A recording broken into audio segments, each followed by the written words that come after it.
Qué bueno que estén aquí un poco, pero está bien, ¿no? Esto quiere decir que están bien motivados. Entonces, hoy día vamos a hablar de la fiebre, ¿no? Que la fisiopatología de la fiebre. ¿Qué es la fiebre? Porque gran parte de las enfermedades se presentan con fiebre. Las enfermedades infecciosas con fiebre. Las enfermedades inflamatorias con fiebre. Las enfermedades inmunológicas también. Traumatismos también. En los primeros días postquirúrgicos, en los 2 a 3 días, el paciente también puede presentar fiebre por la liberación de pirógenos endógenos. Entonces, fíjense, es un tema muy interesante, ¿no? Y no solamente se produce en procesos infecciosos, sino en procesos, patologías que involucran inflamación, ¿no? Entonces, todas las colagenopatías, procesos inmunológicos, las neoplasias, el linfoma, la leucemia en etapa inicial presentan incremento de la temperatura porque al ser identificadas como por nuestro sistema inmune como patógenas, nuestro sistema inmune actúa para degradarlas, para fagocitarlas, ¿no? Las fagocita y los productos de esa fagocitosis son liberados al torrente sanguíneo y también genera una respuesta inmune. Entonces, fíjense, gran parte de las patologías presentan incremento de la temperatura. ¿Ya? Entonces, eso es bien importante que ustedes entiendan porque luego se van a dar cuenta, por ejemplo, las colagenopatías, el lupus eritematoso sistémico, el síndrome de Sjögren, la artritis reumatoidea, dentro de los síntomas y signos, presentan alzas térmicas descritas por los pacientes, ¿no? Y se hace la verificación con incremento también de la temperatura. Las neoplasias, igual. En etapas iniciales, incremento de la temperatura y no solamente los procesos infecciosos. Sí, eso es bien importante que ustedes lo recuerden. El control de la temperatura. ¿Dónde se produce el control de la temperatura? Vamos a recordar a nivel del hipotálamo.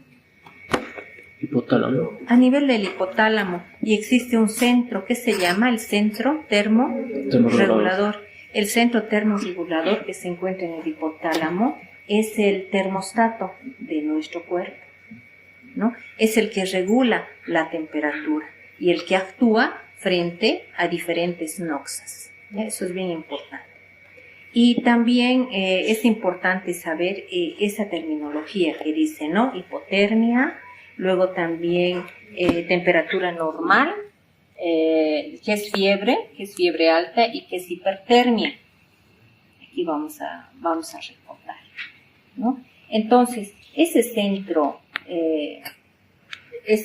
termorregulador, el que controla la temperatura de nuestro organismo, que se encuentra en el hipotálamo, ¿no? Mantiene la temperatura en unos rangos. Son los rangos de normalidad, ¿no? Y esos rangos de normalidad son de 36 grados centígrados a 37. Chicas, vénganse adelante. Vamos. Entonces, de 36 a 37.5 grados centígrados. Eso es lo normal. El centro termorregulador del hipotálamo mantiene esas temperaturas y las considera como normales, ¿ya?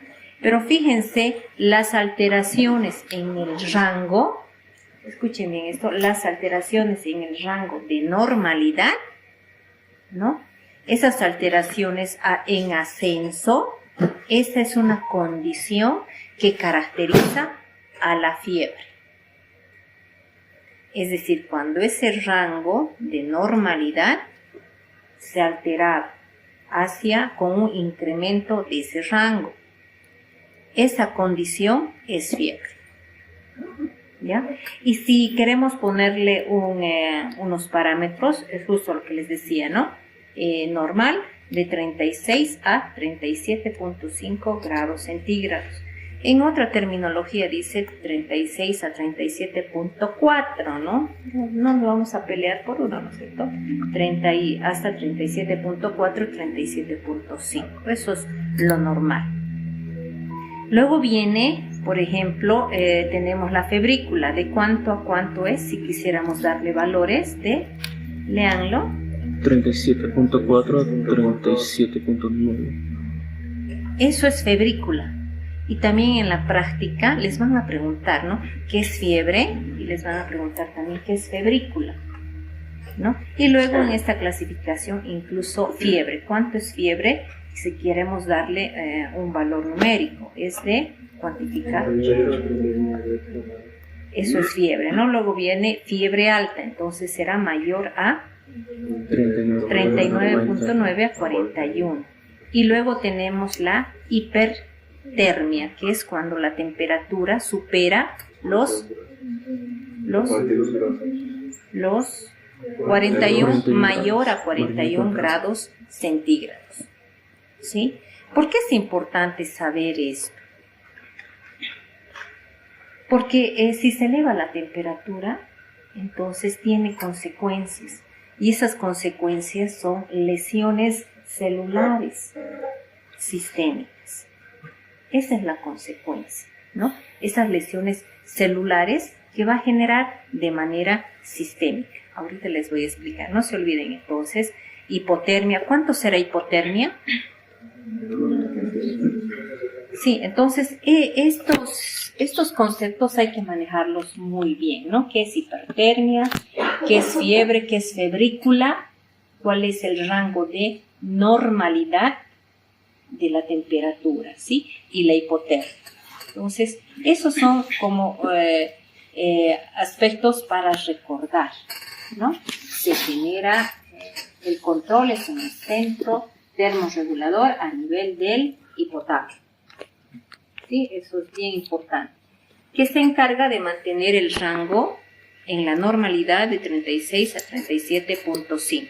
Esa es la función del centro termorregulador.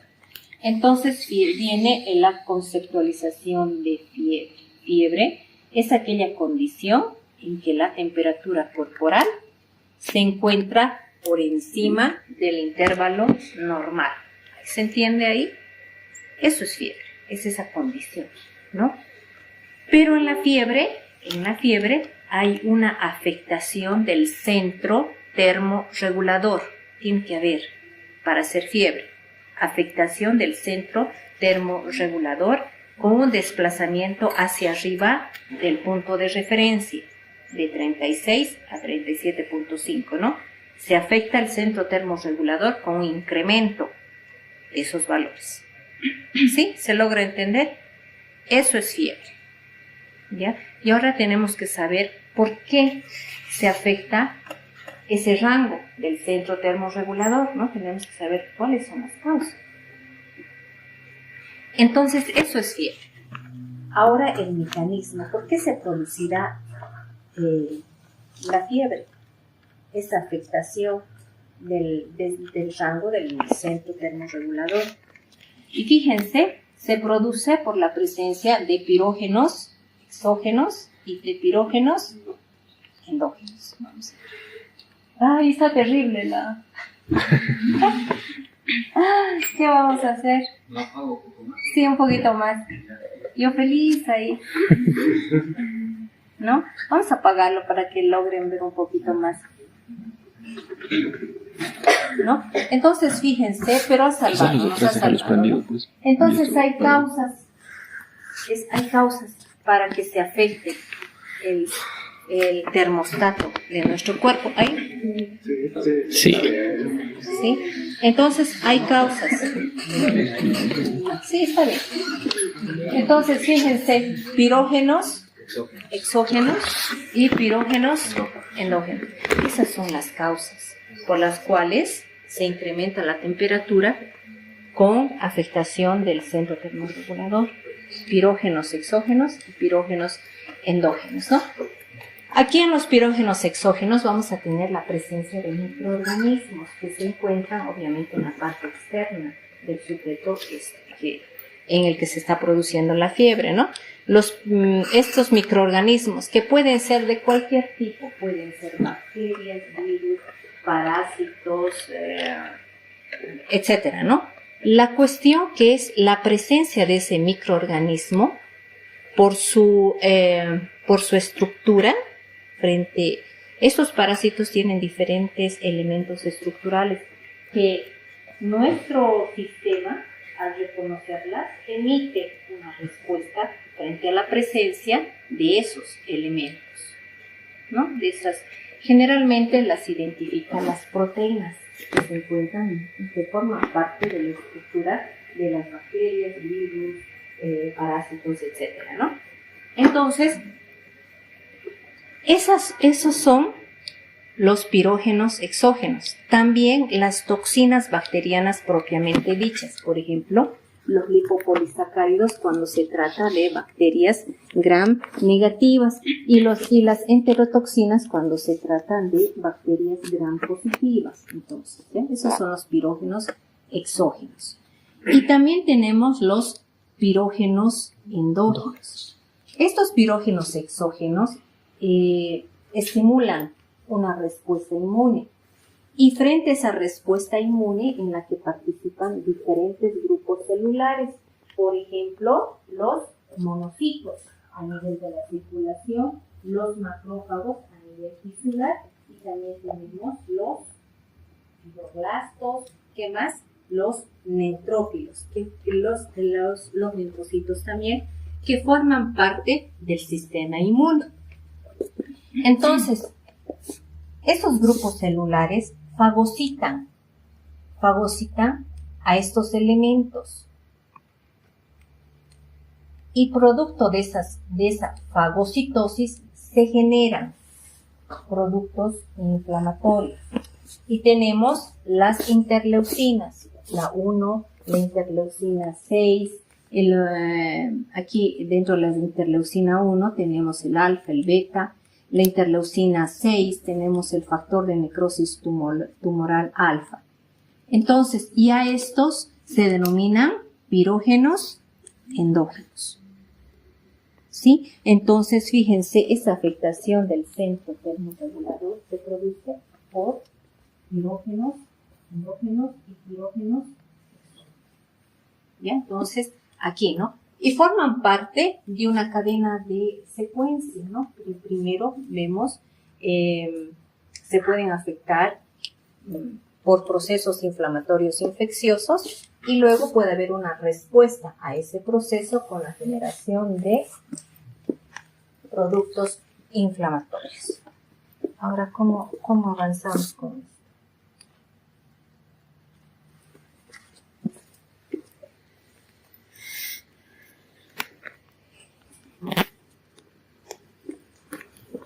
¿No? Entonces tenemos esto, los pirógenos endógenos, pero los pirógenos endógenos también se pueden liberar, por ejemplo, en algunas enfermedades. Por ejemplo, un infarto agudo de miocardio, un tromboembolismo pulmonar, traumatismos y las neoplasias pueden generar la liberación de factores inflamatorios. Y esos factores inflamatorios serán nuevamente los denominados pirógenos endógenos. ¿Ya? Aquí fíjense lo que dice: las neoplasias, los traumatismos, el infarto agudo de miocardio, el tromboembolismo pulmonar, las neoplasias, linfoma, leucemia, también se involucra en este sentido. ¿No? Entonces se han generado los pirógenos endógenos y esos pirógenos endógenos van a través de la circulación. ¿Y a dónde tendrán que ir? ¿Hacia dónde? Hacia donde se encuentra el centro termo, ¿no es cierto? El centro termorregulador. y que se encuentra en el hipotálamo, ¿verdad? Porque tiene que, se tiene que producir una afectación desde el centro termorregulador. Entonces, esos pirógenos van a través de la circulación hacia el hipotálamo, ¿no? Y tienen que superar la barrera hematoencefálica. Entonces tenemos muchas citoquinas en toda la circulación que intentan llegar hacia el centro termorregulador del hipotálamo, ¿no? Y se encuentran con la barrera hematoencefálica. Y la barrera hematoencefálica no permite que pasen las citoquinas, pero sí las detecta, es decir, las detecta como que se ha elevado la concentración de citoquinas circulantes, las detecta. Ya no pasa, pero las detecta. ¿Ya? Entonces, y ustedes dicen, ¿dónde se detectan? Se detectan en el endotelio de la barrera hematoencefálica. Y ese endotelio, de manera más precisa, se denomina las células endoteliales del órgano vasculoso de la lámina terminalis. Estas células endoteliales son las que detectan ese incremento de las citoquinas en la circulación. ¿Ya? Ya, muy bien. Y entonces, ¿una más? No, hasta ahí. Entonces, fíjense, estamos aquí en las células endoteliales, que es el órgano vasculoso de la lámina terminalis, ¿no? Entonces las detectan. Estas células que se encuentran aquí, estas células van a producir, ¿qué cosa? La prostaglandina E2. Fíjense, esas células endoteliales generan la prostaglandina E2. Y esa prostaglandina E2, mediada con un segundo mensajero, que es el AMP cíclico, va a producir la afectación ¿de qué? Del centro termorregulador, y se va a producir la afectación de ese rango. ¿Sí? ¿Se ha logrado entender? Sí. Interesante, ¿no? Del centro termorregulador, ¿no? Entonces, en el centro termorregulador, fíjense, estas células endoteliales detectan ese incremento de citoquinas y producen la prostaglandina E2. Y esa prostaglandina E2 se agarra de la mano con el segundo mensajero y produce la afectación del centro termorregulador. Entonces, al afectarse el centro termorregulador, lo que era normal de 36 a 37.5 se alteró, ya no es normal, se afectó. Y fíjense que aquí, estamos aquí, por eso que a su compañero así le tocaba así, ¿no? Para que recuerde, ¿no? Entonces, la afectación del centro termorregulador mediado por un segundo mensajero, que es el AMP cíclico. ¿Ya? Entonces, el paciente con esa afectación del centro termorregulador va a comenzar a sentir escalofríos y temblores, ¿no? Porque se ha afectado, ya no es normal, se ha incrementado ese rango, que era de 36 a 37.5, se ha elevado, se ha afectado. Entonces, ese centro termorregulador está afectado. ¿Sí? Entonces, fíjense, el paciente va a comenzar a sentir los escalofríos y los temblores. Se va a producir la afectación con liberación, afectación del sistema nervioso simpático y también la liberación de la noradrenalina, y va a producirse vasoconstricción, ¿no? Vasoconstricción. Entonces el paciente va a tener la piel pálida, ¿no? Incluso puede tener piloerección, ¿no? La piel de gallina. Posteriormente, vemos que se va a producir también la taquicardia, la taquipnea. En el paciente con fiebre se produce un incremento de la tasa metabólica. Esto es bien importante. ¿Qué significa incremento de la tasa metabólica? Esas células tienen mayor requerimiento de nutrientes y también de oxígeno. Tienen mayor requerimiento, ¿no? Entonces, frente a ese mayor requerimiento por incremento de la tasa metabólica, entonces se produce la taquicardia, porque tiene mayor requerimiento. La taquipnea, taquicardia y taquipnea, ¿no? Son mecanismos de compensación frente al incremento de la tasa metabólica. Son las células necesitan mayor aporte de oxígeno y nutrientes. Ese paciente en fiebre requiere sus células mayor cantidad de nutrientes y de oxígeno.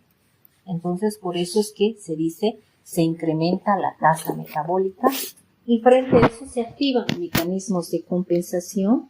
Por ejemplo, hemos dicho la vasodilatación y también la taquicardia y la taquipnea, ¿no? La vasodilatación. Se produce primero una vasoconstricción periférica. Luego de la vasoconstricción se produce la vasodilatación. La vasodilatación central, y esa vasodilatación central genera en el paciente la cefalea. ¿Quién ha tenido fiebre aquí? Todos han tenido fiebre. Sí. Cuando se han enfermado, ¿y han tenido dolor de cabeza? Sí. Claro. Y fíjense, y es justamente por la vasodilatación que se produce. Vasodilatación central, luego de la vasoconstricción periférica. Y ustedes también cuando han enfermado, antes la piel se encontraba fría y tenían tal vez piloerección también, piel de gallina. Sí. Sí, en etapa inicial sí, porque es un mecanismo de compensación, se produce la vasoconstricción y luego la vasodilatación. Y esa vasodilatación genera fiebre, ¿ya? Entonces, eso es muy importante recordar, el incremento de la tasa metabólica. Aquí, fíjense, se produce también la estimulación del sistema inmune con la presencia de leucocitosis, ¿no? El paciente que se encuentra con fiebre también cursa con un periodo de anorexia. Cuando estaban con fiebre, ¿tenían mucha hambre? No. ¿Por qué creen? Porque para los procesos digestivos se necesita un aporte elevado de oxígeno y de nutrientes para todos los procesos que se producen, por ejemplo, por el consumo de alimentos, la absorción, ¿qué más? La absorción, cuando uno consume alimento, ¿qué procesos son que se producen? Metabolismo. El metabolismo, ¿qué más? La depuración, la excreción, complejo, ¿no? Mientras cuando el paciente se encuentra con fiebre,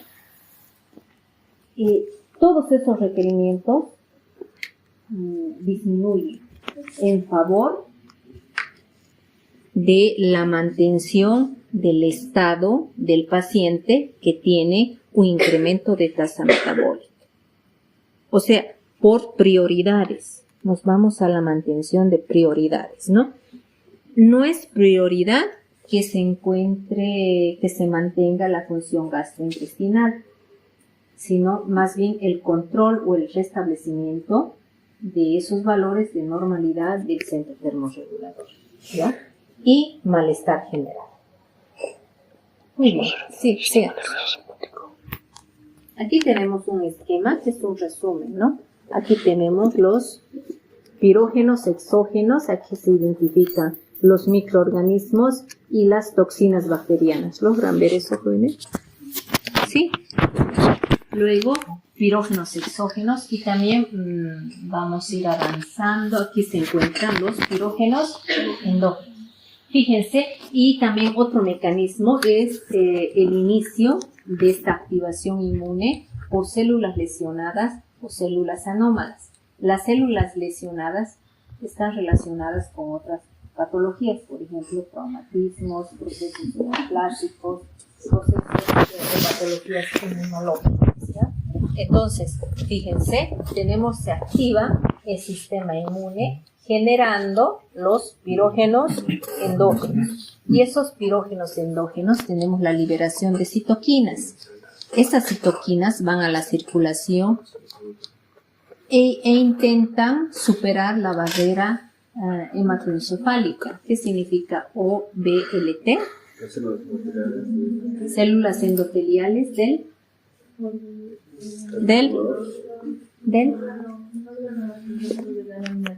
ay, muy bien, doctorita, del órgano vasculoso de la lámina terminal, ¿no? Entonces, fíjense, a ese nivel se detecta, este órgano vasculoso es capaz de detectar ese incremento de citoquinas. Y frente a la detección de ese incremento, ¿no? Libera la prostaglandina E2. La prostaglandina E2 la libera hacia el hipotálamo, que junto con el AMP cíclico va a actuar sobre el centro termorregulador, ¿no? Y va a producir la afectación del punto de referencia termostático. Va a afectar, ¿ya? Y fíjense, se va a producir la activación de mecanismos para aumentar y conservar el calor. Entonces, es así que se produce la fiebre.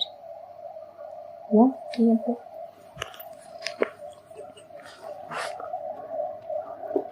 Tenemos aquí, y por ejemplo, tenemos frente a la fiebre, pues nos tienen que dar antitérmicos, ¿verdad? Dentro de esos antitérmicos tenemos unos usados muy frecuentemente, que son los AINES. Y los AINES que actuarán sobre la vía de la ciclooxigenasa para actuar sobre la prostaglandina E2. ¿Ya? Entonces esto es muy importante. Entonces a este nivel los AINES actúan, fíjense, se afecta obviamente el punto de referencia termostático, ¿no? Sigamos. Entonces, el incremento de la temperatura, el hecho de que una persona tenga fiebre, tiene un propósito, ¿no? ¿Ustedes creen que es puramente maligno ese propósito? No, ¿verdad? Hemos visto que nuestro sistema es capaz de identificar y responder a los pirógenos exógenos del inmune, ¿no? Entonces, fíjense, el incremento de la temperatura dificulta el crecimiento de los microorganismos.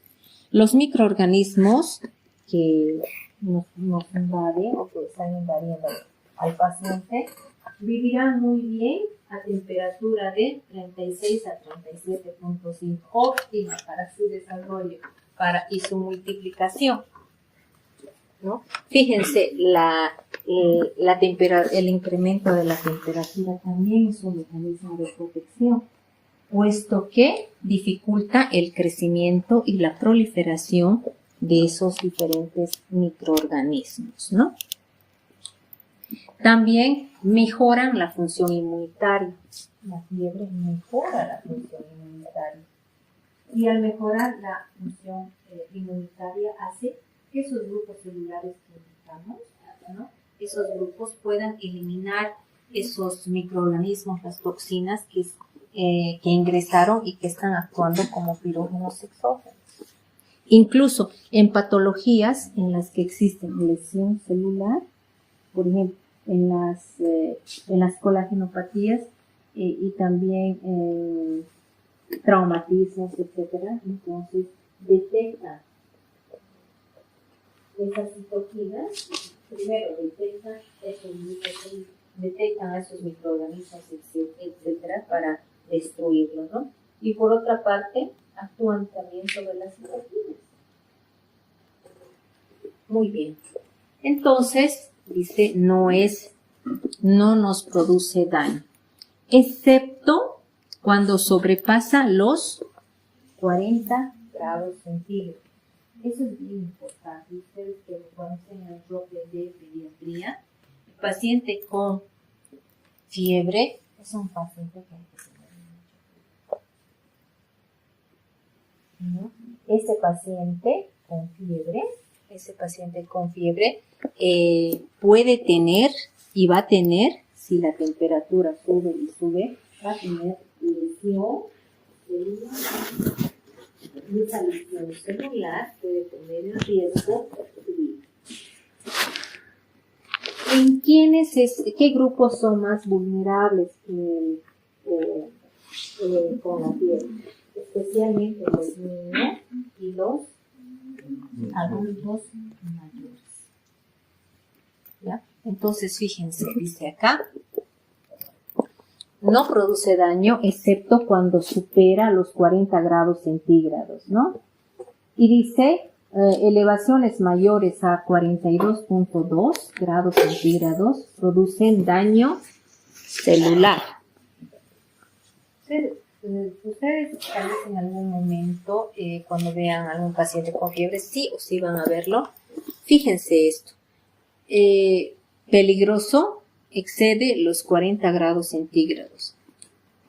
Si supera los 42.2 grados centígrados, hay daño celular. Y ese daño celular se expresa en acidosis metabólica. Se expresa en hiperpotasemia. Y se expresa en hipoxia. O sea, ese paciente o ese niño que está con 41 grados centígrados se encuentra en una situación de, digamos, 41, ya va a llegar a 42, ¿no? En acidosis metabólica, en hiperpotasemia y en hipoxia. Grave, ¿verdad? Por eso esas personas pueden comenzar a convulsionar y pierden el estado de conciencia. Y el paciente puede fallecer en esa secuencia. ¿Ya? Entonces no se olviden de eso. Ahora, en la fiebre se ha visto que se produce un incremento de la tasa metabólica. Cuando decimos incremento de la tasa metabólica, quiere decir incremento de necesidades celulares, energía y oxígeno. Ese paciente con fiebre sus células requieren oxígeno y requieren nutrientes. ¿Ya? Entonces, eso es incremento de la tasa metabólica. Esto es bien importante. Este incremento de la tasa metabólica, fíjense esto. Si en el paciente se produce un incremento de la temperatura de 1 grado centígrado, fíjense, 1 grado centígrado, estamos hablando de que el parámetro son los 37 grados centígrados. Si se incrementa 1 grado centígrado, se va a producir un incremento del 7% de la tasa metabólica. Y eso quiere decir que se incrementa la demanda de oxígeno y ese paciente está yendo a hipoxia. Eso significa que la frecuencia cardíaca se eleva 10 latidos por minuto y la frecuencia respiratoria 5 respiraciones por minuto. Es decir, el incremento de 1 grado centígrado produce la elevación de la frecuencia cardíaca en 10 latidos por minuto y la frecuencia respiratoria de 5 respiraciones por minuto. ¿Qué pasa si ese paciente tiene 39 grados centígrados? ¿Qué pasa? Sería aquí es el parámetro 37, pero tiene 39. 21. ¿Cuántos grados se han elevado? 2.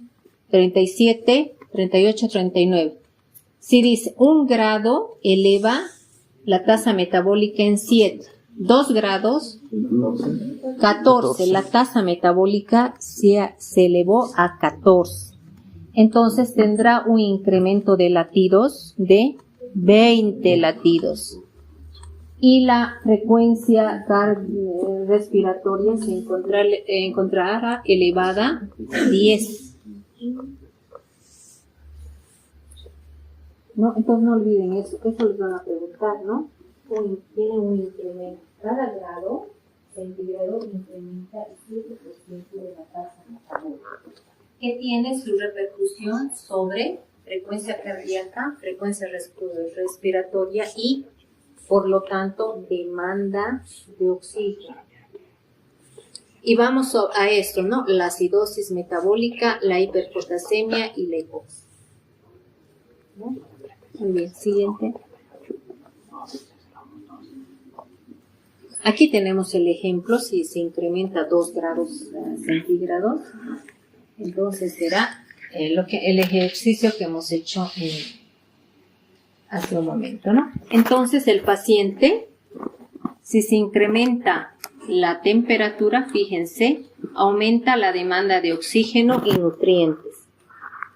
Y se produce, y el paciente tendrá confusión, afectación del sistema nervioso central, confusión, delirio por hipoxemia cerebral. ¿Sí? Y obviamente que el paciente convulsionará, perderá el estado de conciencia, ¿no? Y se pondrá en riesgo la vida del paciente. No se olviden, cuando estén en pediatría, el niño que viene con 38 grados centígrados, medio mundo está casi entrando hacia un shock, ¿no? Hay que hacer algo. ¿Por qué? Porque saben que hay una tasa metabólica que se incrementa por cada grado y el riesgo es esto: acidosis, hiperpotasemia e hipoxia.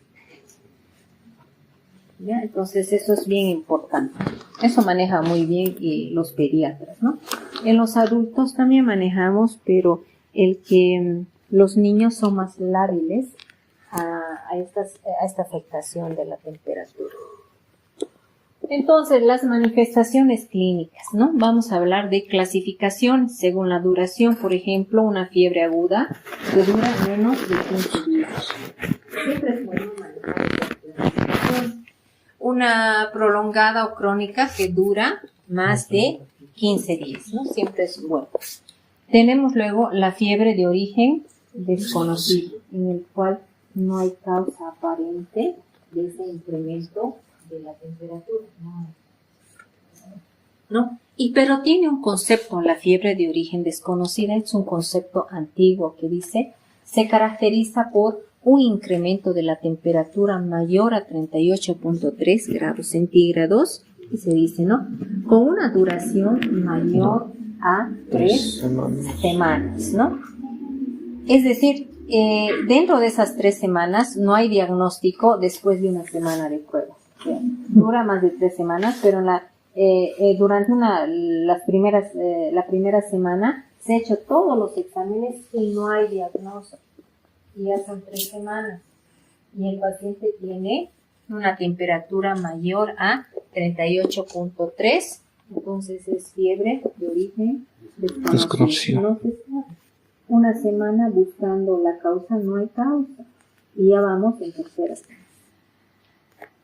Esos pacientes existen y ustedes van a encontrarlos, ¿no? Y a veces son colagenopatías ocultas, son lupus, es una artritis reumatoidea que está oculta, o a veces son neoplasias, linfoma no Hodgkin, ¿no? Que se hace todas las pruebas y resulta que es un linfoma. ¿Ya? Entonces eso es bien importante. Hay una clasificación en la que dice más actualizada, que es una clasificación de fiebre de origen desconocido clásica, en la que dice que sí, la temperatura tiene que ser mayor a 38.3 grados centígrados, ¿no? Y dice además que la duración tiene que ser de 3 semanas, sí, pero que supera los 3 días. 3 días en la búsqueda de la causa. Aquí, en la conceptualización más antigua decía una semana, ¿no? Mientras en la más actual, la clásica dice 3 días. ¿Ya? Y fíjense, también hay una fiebre de origen desconocido nosocomial que se produce, digamos, en pacientes primero que han estado hospitalizados. La temperatura mayor a 38.3 grados centígrados y que luego de 3 días de búsqueda así, de la causa de esa fiebre no se tiene diagnóstico. Entonces eso es fiebre de origen desconocido nosocomial. ¿Ya? Luego las manifestaciones clínicas que se las clasifica, las manifestaciones clínicas primero en una fase prodrómica. En la fase prodrómica el paciente tiene malestar general y tiene un poco de cefalea, ¿no? Luego tenemos la fase de escalofríos, cuando la temperatura se encuentra en ascenso. Luego tenemos en ascenso y se produce el vasoconstricción periférica mediada por el simpático. Y luego tenemos la fase de rubicundez, con predominio de procesos vasodilatadores y la profundización de afectación neurológica, mayor cefalea. Luego tenemos la etapa de defervescencia, cuando la temperatura tiene un descenso hacia la normalidad, entonces con predominio de la diaporesa. Bien, entonces primero tenemos un ascenso y luego tenemos un ascenso con procesos de vasoconstricción, luego tenemos vasodilatación y luego tenemos defervescencia con diaporesa. Ya, siguiente. Ya estamos terminando, fíjense, fiebre, condición en que la temperatura corporal se encuentra por encima del intervalo normal. Ahora se logran entender un poquito mejor, ¿no? Con desplazamiento del punto de referencia térmico del centro termorregulador. Ya viene otro concepto que es la hipertermia. La hipertermia es otra condición, fíjense, es igual, condición en la que la temperatura corporal se encuentra por encima del intervalo normal, pero no hay afectación del centro termorregulador, no hay afectación. ¿Ya? Entonces, ustedes han visto, por ejemplo, los golpes de calor, ¿no? Algunas personas que fallecen por golpes de calor, ¿no? Entonces, fíjense, y por hipertermias. Siguiente. Entonces, fíjense, la hipertermia por calor ambiental excesivo, por una producción de calor exagerada, por ejemplo, pacientes que consumen algún tipo de medicamentos, por ejemplo, la levotiroxina, que es una hormona tiroidea. Entonces, incrementaría la tasa metabólica. Más tasa metabólica, ¿no? O tenemos pacientes que tienen afectación de la disipación del calor, ¿no? Por el uso de anticolinérgicos o simpático-miméticos, ¿no? Pueden presentar calambres, el agotamiento por calor, el golpe de calor. ¿Ya? Entonces, bien importante. Entonces, hay que modificar el ambiente, medios físicos, hidratación y suspender el tratamiento si lo encuentran tomando. Ustedes han visto, ¿verdad?, los fallecimientos incluso de jugadores de fútbol en la cancha, ¿no? En la cancha, posiblemente a temperaturas altísimas. Es por eso que, por ejemplo, los partidos de fútbol no se llevan a cabo ¿a qué hora? A mediodía, justo por las elevaciones de la temperatura, ¿no? Se llevan a cabo, o si, digamos, más entrada la tarde, cuando la temperatura ha disminuido, justamente para evitar estos problemas de hipertermia. Luego, fíjense, viene la hipertermia maligna. La hipertermia maligna son pacientes que tienen un componente genético, es autosómico dominante y se caracterizan porque presentan contracciones musculoesqueléticas descontroladas. Esas contracciones generan incremento de la temperatura, incremento de la tasa metabólica. ¿Ya? Entonces, fíjense, se han identificado que puede haber una asociación con algún tipo de anestésico, por ejemplo, el alotano o alotano, y también de relajantes musculares como la succinilcolina. Se puede asociar al uso de esos medicamentos dentro del ámbito quirúrgico, ¿no? Pero también se ha asociado con procesos estresores, por ejemplo, intervenciones quirúrgicas, infecciones, incluso esfuerzo físico intenso. ¿Ya? Ahora sí, siguiente. Pero no me han preguntado del dantroleno. Y fíjense, en ese paciente que se encuentra con esas contracciones musculoesqueléticas descontroladas, ¿por qué? Porque hay una liberación masiva de calcio en el sarcoplasma. O sea, ¿se imaginan liberación masiva de calcio en el sarcoplasma? ¿No? Entonces, en esos en estos pacientes que hemos dicho, ¿no? Que se encuentra recibiendo alotano, succinilcolina, situaciones de estrés, esfuerzos físicos extenuantes, en ellos, pero especial en los que se encuentran en sala quirúrgica con esos dos medicamentos, se puede utilizar el dantroleno, que bloquea la liberación de calcio. ¿Sí? Siguiente. Muy bien, jóvenes, espero que han sido provechosas en la clase, ¿no?